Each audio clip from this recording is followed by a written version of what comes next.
This is Michael Ziegler. He is a coach for AAU, and he coaches about 10 athletes per season. He's been coaching for 6 years, and I'm going to be interviewing him today for my first coach interview. All right, so let's get started. So first question, describe your budget for the season, and how do you make it work? Since it's AAU and it's not a organized sport through the school or anything like that, first of all, it's basketball. Marcus forgot to tell you that it was basketball. I have my own budget, and I pretty much buy what I need out of my own pocket. And then the facilities and the awards and uniforms are supplied by the players. Okay. How do you choose your staff, and how much say do you have in your staff? 100% say, and I choose my staff on how they relate to young men. What's your coaching philosophy, and what do you need to accomplish to feel satisfied?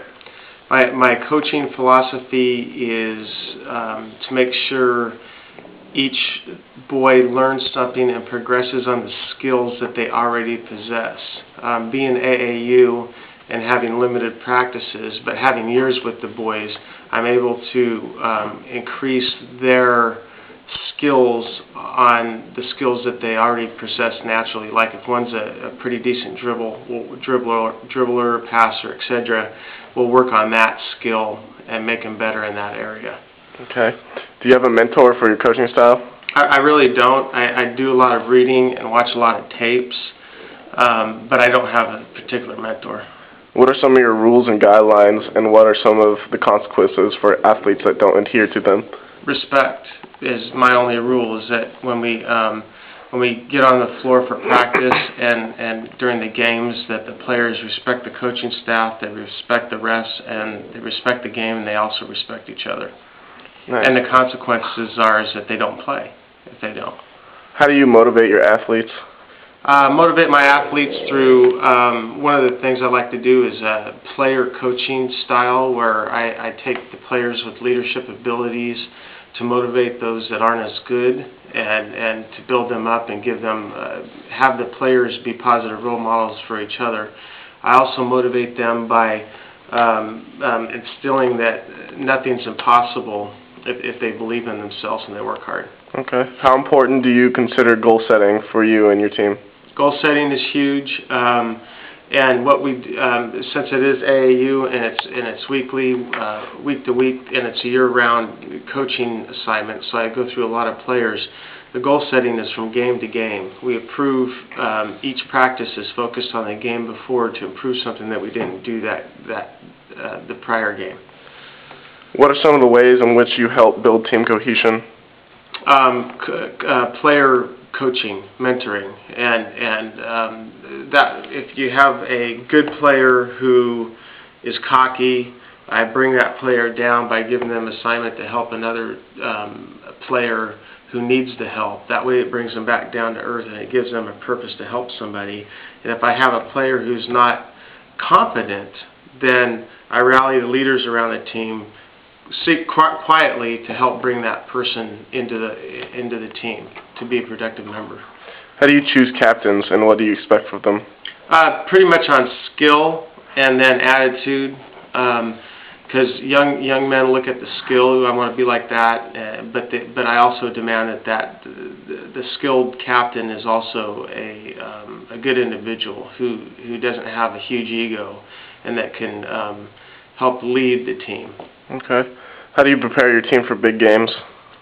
Just practicing on the opponents. A lot of times we play the same teams over and over, and so I know the weaknesses of their opponent. I know our weaknesses, so I concentrate on the weaknesses of the opponent and the strength of our team, and we work on 1 to 2 fundamental techniques that I think could win the game for us. Okay. What do you need to have for a championship team? Good players, basically. You need a solid core of good starters. Within those starters, you need 2 or 3 really good players, and then you need a strong, solid bench that could give them minutes. And the bench doesn't need to be outstanding players, but they need to refine their skills and what they're good at. And I need to be able to put them in the position where they can take advantage of those skills. So you have a good team on the floor at all times. What type of end of the season banquet do you hold? Well, we usually just get together, and it's really informal, but we get together and eat, have pizza, and then we do our award ceremony. All right, cool. Do you notice common personality or character traits among your athletes? No. Everybody's different, and once you start putting everybody in the same mold, some are really confident, some aren't confident, some are really good, some aren't good. So no, I really don't. Okay. What's your most memorable coaching experience? I think collectively over the 6 years I've been coaching, my most memorable experience, everybody likes to win, and we've been very successful. I mean, each season we've come first or second, so I don't really have one that I can remember. It's just the whole experience of winning all the time. Describe what takes place during your off season.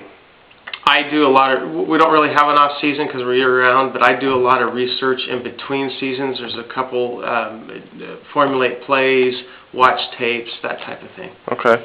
And if I were a new coach, what one piece of advice would you give me? Bring your team together and take the talent that your team has, improve on a few things that each player has, improve on those skills. Don't try to create new skills for them all the time. Make the skills that they have better and make them a cohesive team and put those players in the right position. Don't fit a square peg in a round hole. Okay. Make sure everything fits. All right, thank you.